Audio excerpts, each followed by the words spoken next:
अस्सलाम वालेकुम first year बेटे। Open your chemistry book page number 109। Last lecture में हम पढ़ रहे थे टाइप्स ऑफ सॉलिड। मैंने आपको बताया था there are two types of solid, एक थी क्रिस्टलाइन सॉलिड और एक थी बेटे एमॉर्फस सॉलिड।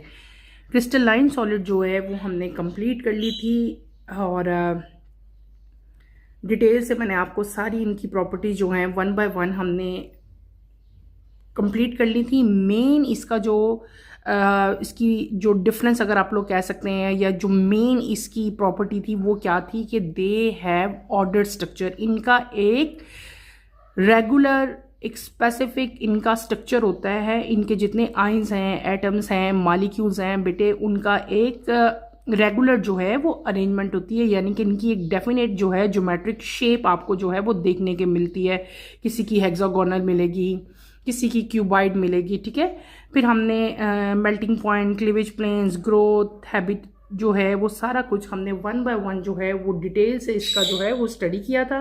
ये एक फॉर्म थी सॉलिड की, that is known as crystalline polymers कह सकते हैं या क्रिस्टलाइन सॉलिड कह सकते हैं।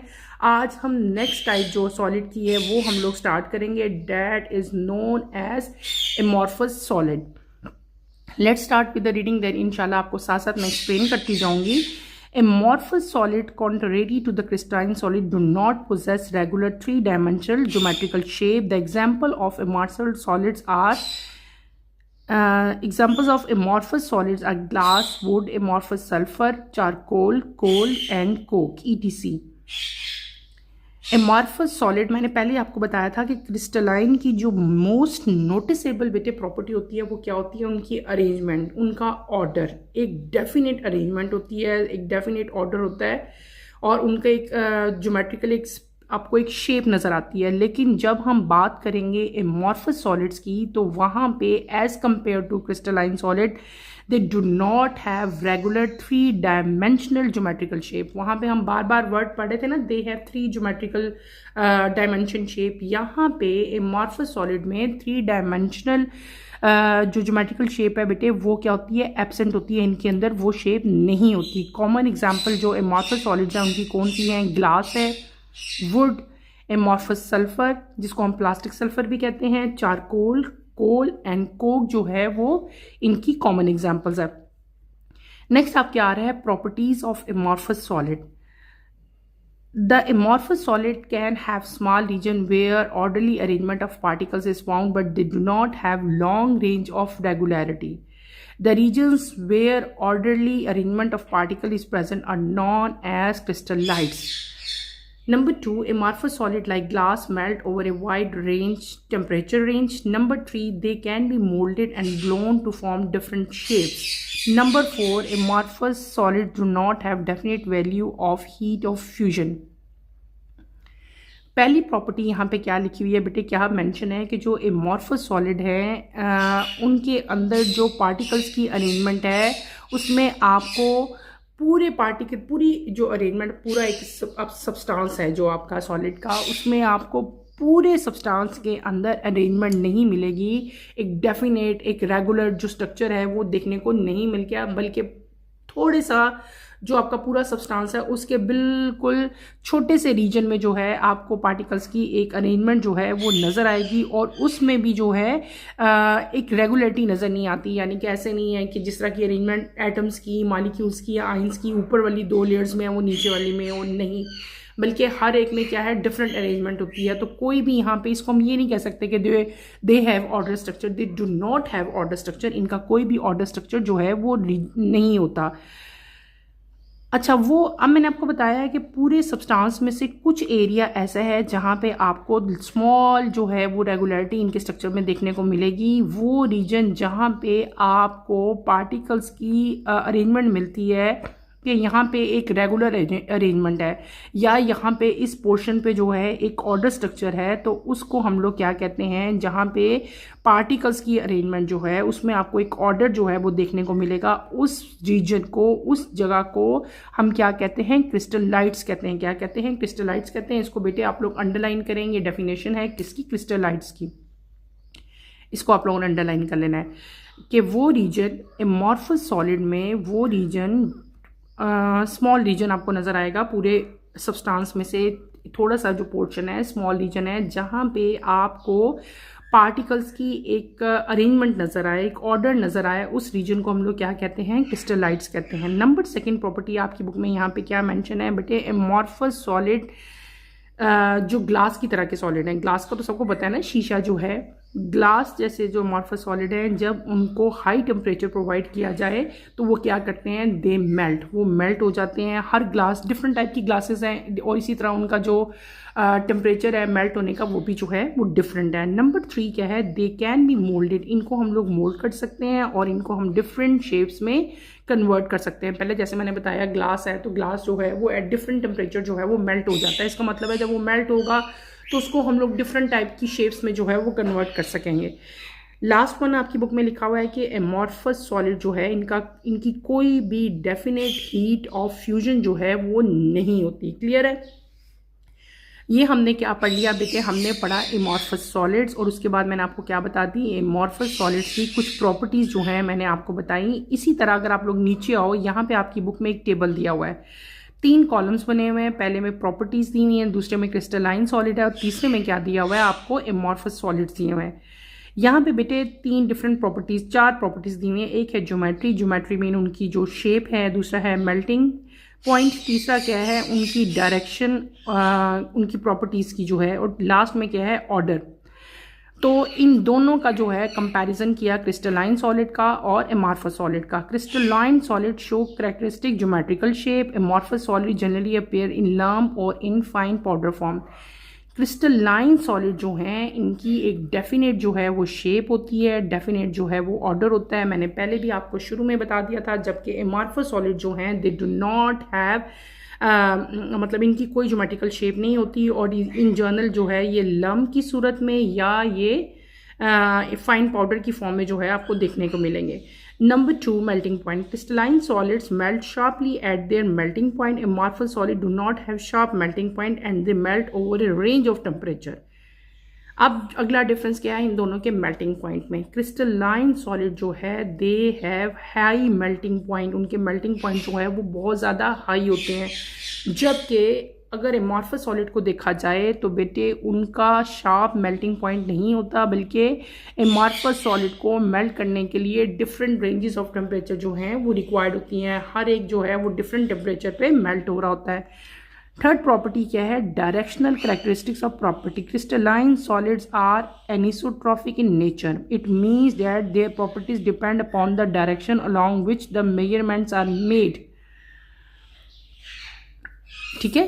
दूसरी क्या चीज़ है, amorphous solid are isotropic, their properties do not depend upon the direction of measurements. Third property जो इन दोनों का जो कंपैरिजन किया गया है वो क्या है, डायरेक्शनल कैरेक्टर। बेटे डायरेक्शनल कैरेक्टर्स में 2 प्रॉपर्टीज़ आपको देखने को मिलेंगी, 2 टर्मिनोलॉजीज आप लोग यहाँ पे देखोगे। एक है आपकी एनिसोट्रॉपिक और एक आपकी कौन सी है, आइसोट्रॉपिक।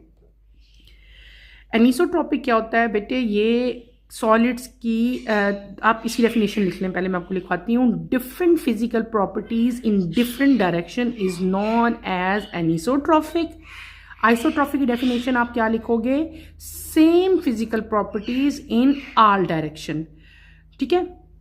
तो जो क्रिस्टलाइन सॉलिड्स होते हैं बेटे they are anisotropic in nature. इसका मतलब यह है कि इनकी प्रॉपर्टीज़ जो हैं वो इनके डायरेक्शन पे और इनकी मेजरमेंट पे जो है वो डिपेंड करी होती हैं।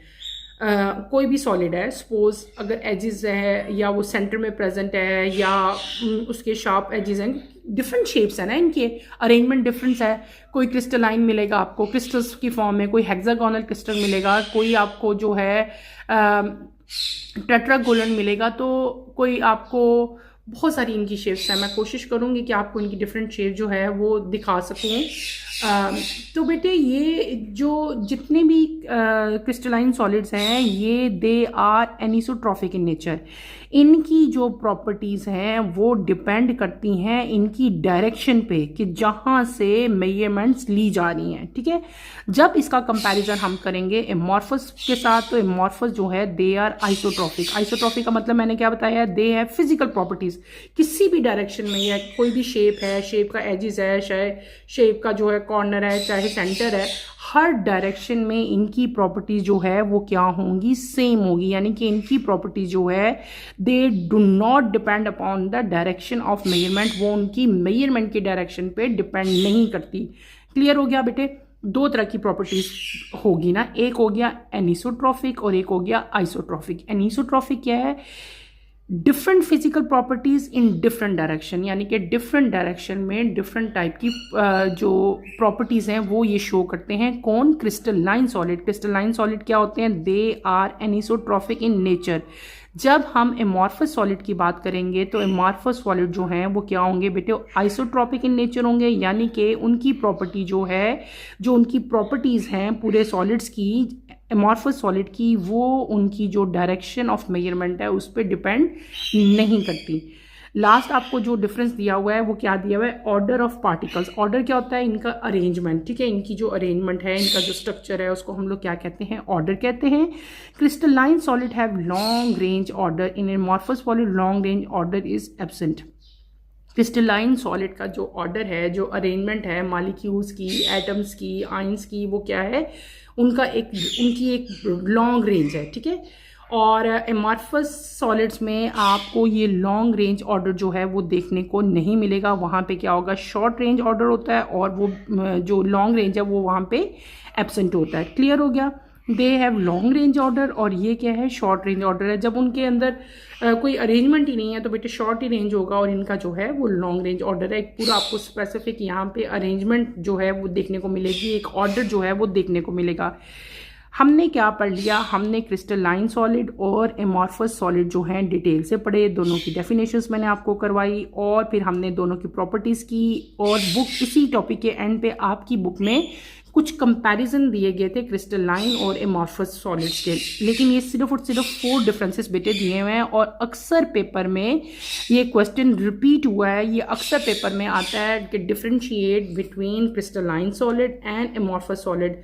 वैसे तो ये दिया गया है यहाँ पे 4 प्रॉपर्टीज़ बहुत हैं, लेकिन इससे थोड़ी सी ज़्यादा प्रॉपर्टीज़ जो हैं बेटे मैंने आप लोगों के लिए राइट की हैं। आप लोग वो प्रॉपर्टीज़ मैं आप लोगों को समझाती हूँ, और आपने कोशिश करनी है आप वो सारी लर्न करो, ठीक है। पेपर में बाजुकात हमें बड़ा क्वेश्चन भी आ सकता है, 5 मार्क्स का भी आ सकता है, तो वहाँ पे आपने सिर्फ 5 नहीं लिखे आनी, आप 7 लिखाना, ठीक है। तो आपने कोशिश करनी है आप ज़्यादा लर्न करो। कोई एक आध अगर आपको भूल भी जाती है तो बाकी जो हैं वो याद रहें। तो बेटे मैंने आप लोगों के लिए जो है क्रिस्टलाइन सॉलिड और एमॉर्फस सॉलिड के डिफरेंसेस जो हैं वो राइट किए हैं।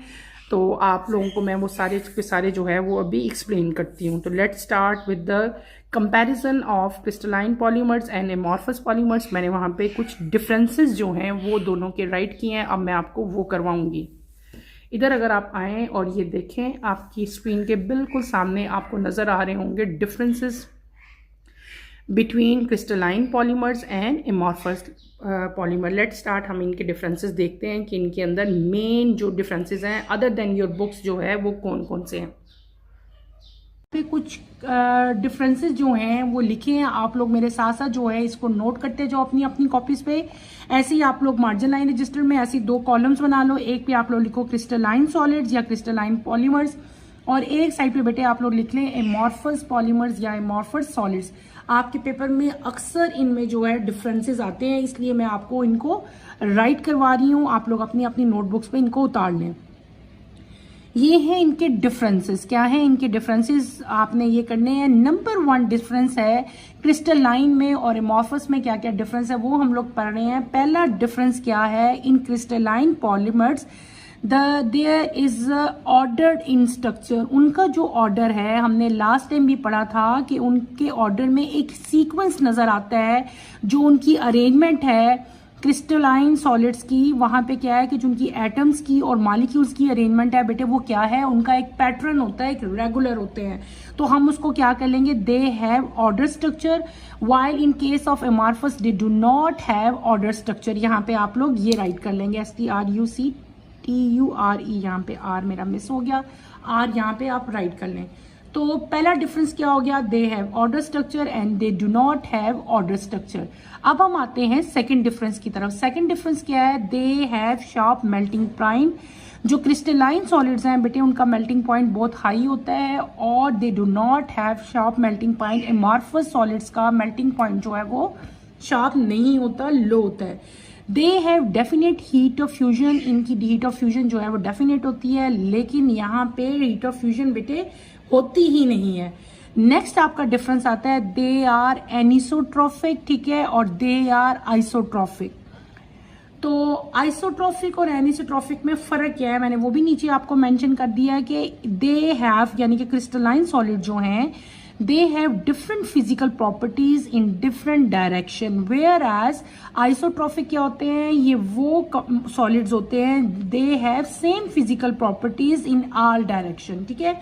जिस भी डायरेक्शन में आप देख लेंगे जब सेम प्रॉपर्टीज हों तो उस तरह के मटेरियल्स को या सब्सटेंस को या उस तरह की प्रॉपर्टी को हम लोग क्या कहते हैं, आइसोट्रॉफिक कहते हैं। लेकिन अगर डिफरेंट प्रॉपर्टीज डिफरेंट डायरेक्शन में शो हों तो उस तरह की प्रॉपर्टी को हम लोग क्या कहते हैं, एन आइसोट्रॉफिक।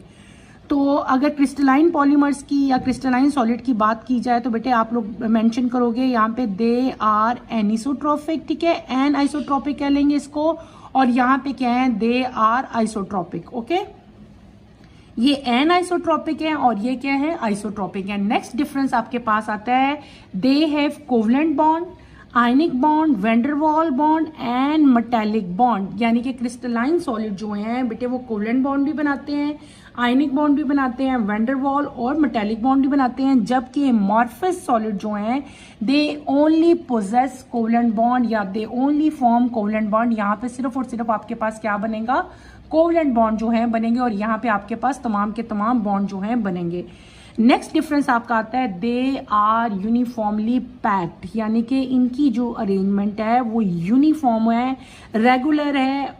उस तरह की जो अरेंजमेंट है उसको हम लोग क्या कहते हैं, यूनिफॉर्म अरेंजमेंट कहते हैं। और ये क्या है, यहाँ पे अगर आप एमॉर्फस में आओगे तो दे do not have uniformly packed molecules, इनके मॉलिक्यूल जो हैं वो एक दूसरे के साथ अटैच नहीं होते, बल्कि यहाँ पे कोई भी रेगुलर अरेंजमेंट नजर नहीं आती। दे do not have uniform packed molecule.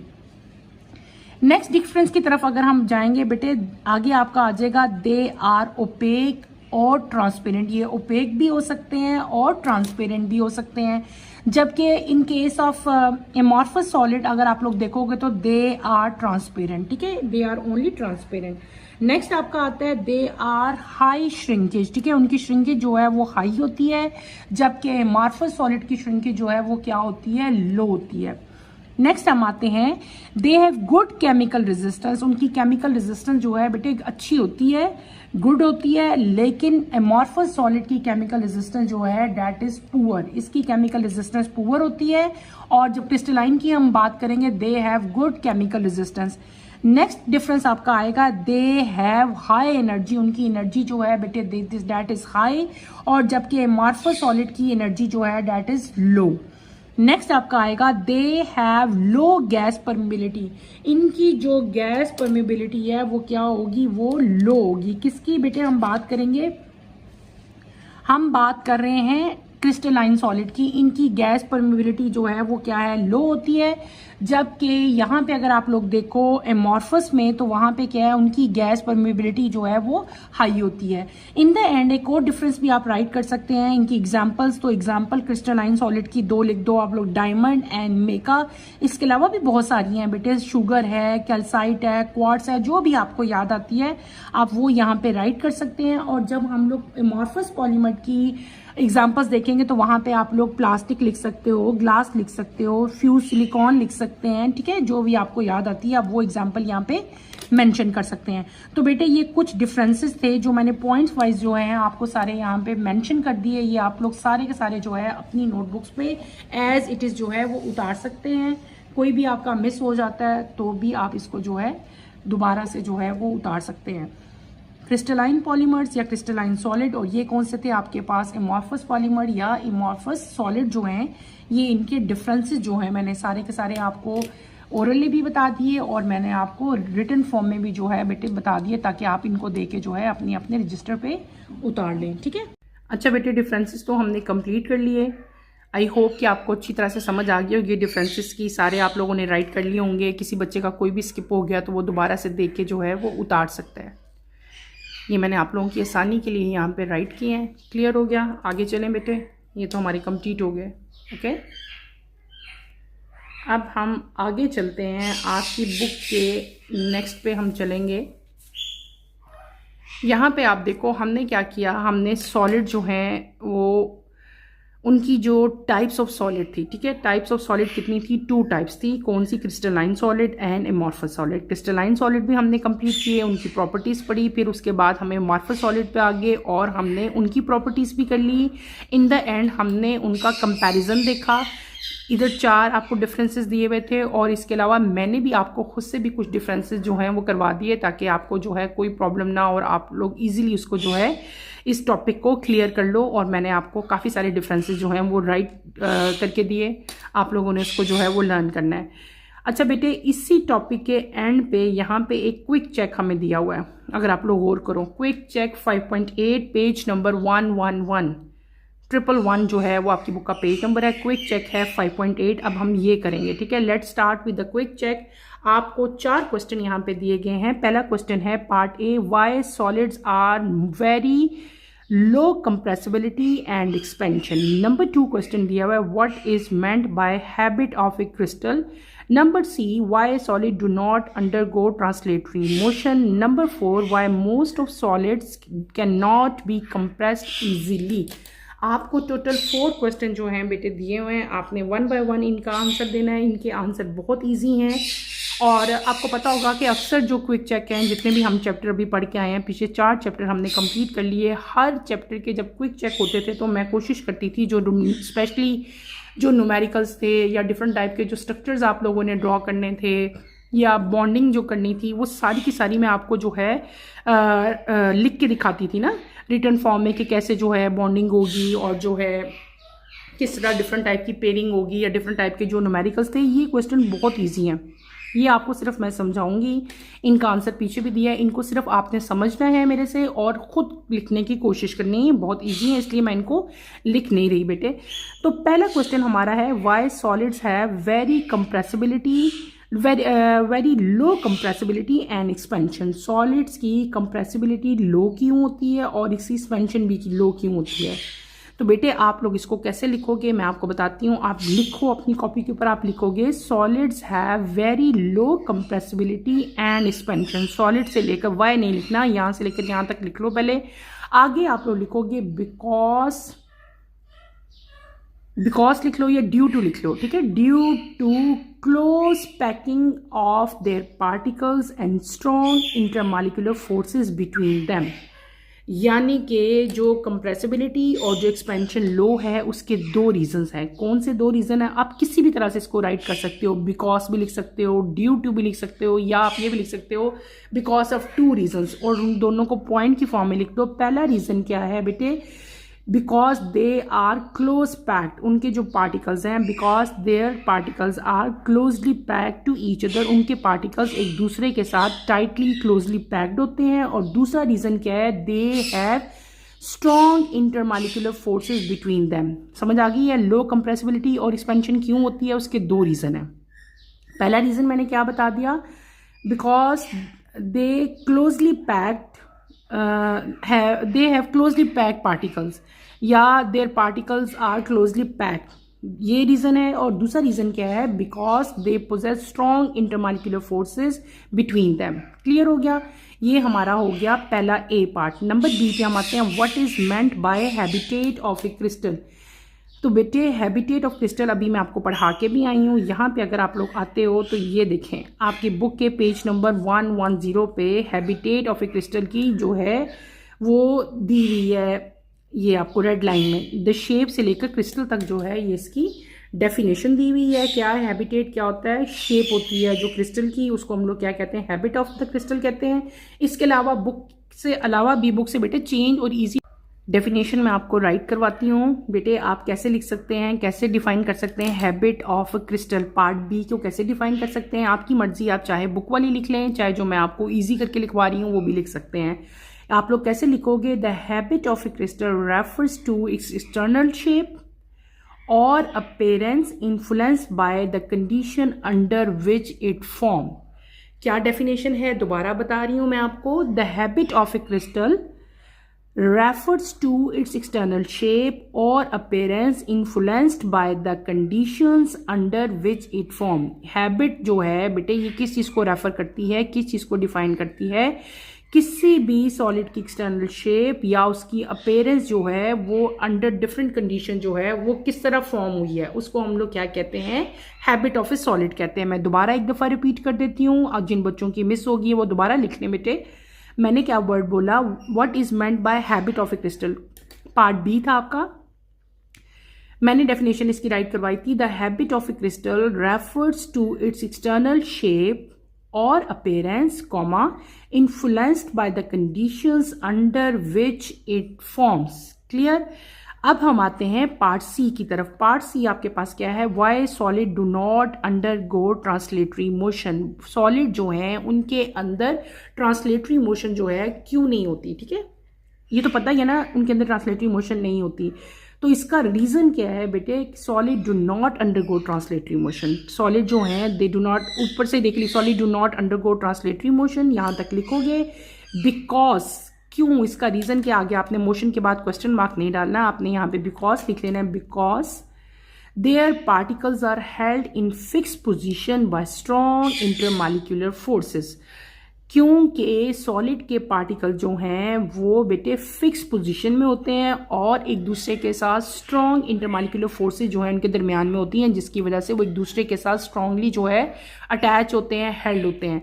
तो इसका रीज़न आपने क्या लिख देना, आपने यहाँ से लिखना है solid do not undergo translatory motion because, लिख लिया, because their particles are held in fix position by strong intermolecular forces. Clear. Part D की तरफ अब आप आए। Why most of the solid can not be compressed easily. बहुत सारे solids को ईजिली कंप्रेस क्यों नहीं किया जा सकता बेटे, बार बार वही चीज़ है, कॉमन एसेंस है, इसका वही आंसर है। इनको ईजिली, जब हमने सॉलिड की प्रॉपर्टीज़ पढ़ी थी वहाँ पे हमने कंप्रेसिबिलिटी की, मैंने आपको प्रॉपर्टी बताई थी। मैंने आपको बताया था कि सॉलिड को जब हम प्रेशर दे के इसको कंप्रेस करेंगे, ठीक है, इस पे को प्रेशराइज करेंगे, तो क्या होगा, सॉलिड जो है वो ब्रेक डाउन हो जाएगा, वो टूट जाएगा। क्योंकि बेटे इसके जो पार्टिकल्स होते हैं उनके अंदर स्ट्रॉन्ग इंटरमॉलिक्यूलर फोर्सेज जो हैं वो प्रेजेंट होती हैं, यही इसका रीज़न है। तो आप लोग क्या लिखोगे, most of the solid can not be compressed easily due to the close packing of their particles and the strong intermolecular forces between them. Clear हो गया। Solid can not be compressed easily because, ये वही reason, first question जैसा ही question है। इसका answer क्या लिखना है आपने, most of the solid can not be compress easily due to the close packing of their particles, ठीक है, and the strong intermolecular forces between them. Clear हो गया। 4 के 4 पार्ट जो है क्विक चेक के, part A B C D जो है मैंने आपको कंप्लीट करवा दिए। आज के लेक्चर में, आज के टॉपिक में हमने टाइप्स ऑफ सॉलिड जो हैं बेटे वो कंप्लीट कर ली। 2 टाइप्स हैं सॉलिड की, एक है क्रिस्टलाइन सॉलिड और एक आपके पास आते हैं एमॉर्फस सॉलिड। ये दोनों के दोनों हमने कंप्लीट कर लिए हैं। इनकी प्रॉपर्टीज़ डिटेल में भी मैंने आपको पढ़ाई हैं और देन 1 बाय 1 जो है अलग से भी जो है मैंने आपको करवाई। उसके बाद हमने एमॉर्फस सॉलिड देखा। एमॉर्फस सॉलिड के बाद इनकी प्रॉपर्टीज़ का हमने क्या किया, कंपैरिजन किया और इन द एंड हमने अपना क्विक चेक 5.8 भी जो है वो कंप्लीट कर लिया। आज के लिए बेटे इतना ही बहुत है। इंशाल्लाह कमिंग लेक्चर में मैं आपको लिक्विड क्रिस्टल जो है वो करवाऊंगी। कमिंग लेक्चर की नोटिफिकेशन के लिए आप चैनल को शेयर करें, लाइक करें और सब्सक्राइब करें। यहीं पे अपना टॉपिक बेटे मैं ख़त्म करूंगी। इंशाल्लाह कमिंग लेक्चर में दोबारा मुलाकात होगी। टिल देन अल्लाह हाफिज़ फर्स्ट ईयर, टेक केयर बेटे, अपना बहुत सारा जो है ख्याल रखिएगा। और किसी बच्चे की अगर जो है कंपैरिजन रह गए हैं तो मैं एंड पे यहाँ पे दोबारा शो कर देती हूँ, ताकि अगर कोई आपका पॉइंट मिस हो गया तो आप उसको जो है वो राइट कर लो। और अल्लाह हाफिज़ फर्स्ट ईयर।